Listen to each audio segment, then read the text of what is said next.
السلام علیکم، زه یم ستاسو کوربه ستاسو ورور اعجاز خان یوسفزی. کتونکو په ننني ویلوګ کې به زه اهمترین کیس په کراچۍ کې میر رضا علي زما د ښي طرف ته چې کوم تصویر تاسو ته ښکاري د دې 25 کلن ځوان قتل او د هغې وروستو چې کوم د پولیس انویسټیګیشن دی کوم چې کوم په هغې کې شارټ کمینګز دي په هغې کې چې کومې غلطۍ دي او د دې نه علاوه زمونږ که دا کیس مونږ واخلو زمونږ د سوسایټي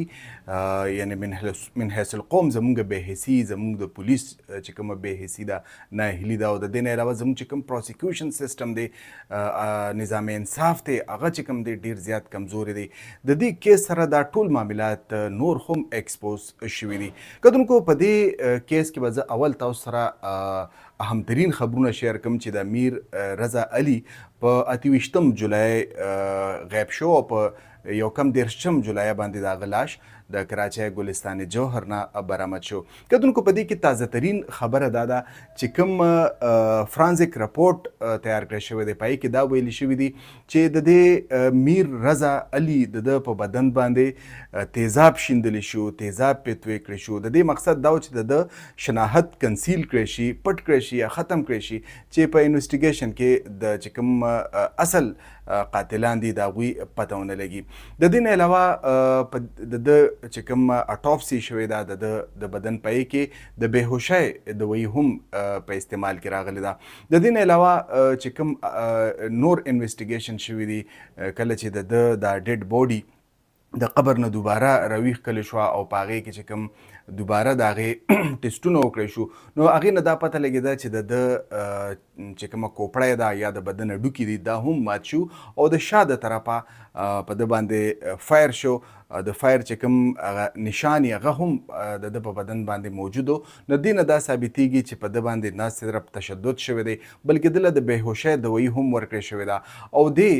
په باقاعده توګه په پری پلان طریقې سره بېهوشه کړی شوی دی، بیا قتل کړی شوی دی او تشدد پې هم شوی دی. د دې نه علاوه اهمترین بله خبر دا ده چې په دې ټول کیس کې یعنې په دې ګلستان جوهر کې په دغه ځای کې یو ګیسټ هاوس دی. ځینې خلک دا وایي بلکې قانون نافظ کوونکي ادارې چارواکي دا وایي چې په دغه ګیسټ هاوس کې په اصل کې د ده قتل شوی دی او بیا وروستو بهر غورځولی شوی دی. نو دغه ګیسټ هاوس هم په باقاعده توګه سیل کړی شوی دی. د دې د مالکانو هم پته لګېدلې ده، چا له په کرایه ورکړی شو د هغې هم پته لګېدلې ده. 6 کسان د دغه ګیسټ هاوس چې کوم ملازمین وو هغه ګرفتار کړی شوي دي، د هغوی نه تفتیش روان دی او په دې ټول کیس کې تقریبا 22 پورې داسې کسان ارست شوي دي چې په څه نه څه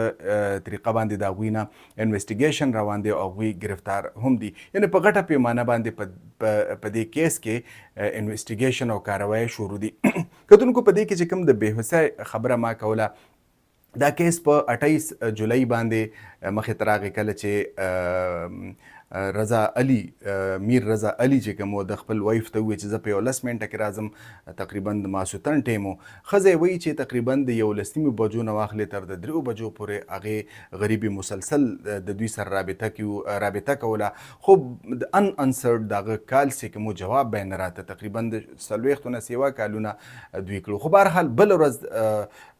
د ده لاش برآمد شو. د هغې وروستو چې کوم تحقیقات شروع شو د پولیسو چې کوم هغه بېحسي ده د تفتیشکارو چې کوم هغه بېحسي ده هغه دلته مخې ته راغله چې دا موقع هغوی وکتله په دې کې خو عام مطلب ماشوم هم پوهېږي چې دلته قتل شوی دی نو هغوی دې له د خودکشۍ یعنې سوسایډ رنګ ورکولو کوشش وکړو. د دې وروستو چې کوم د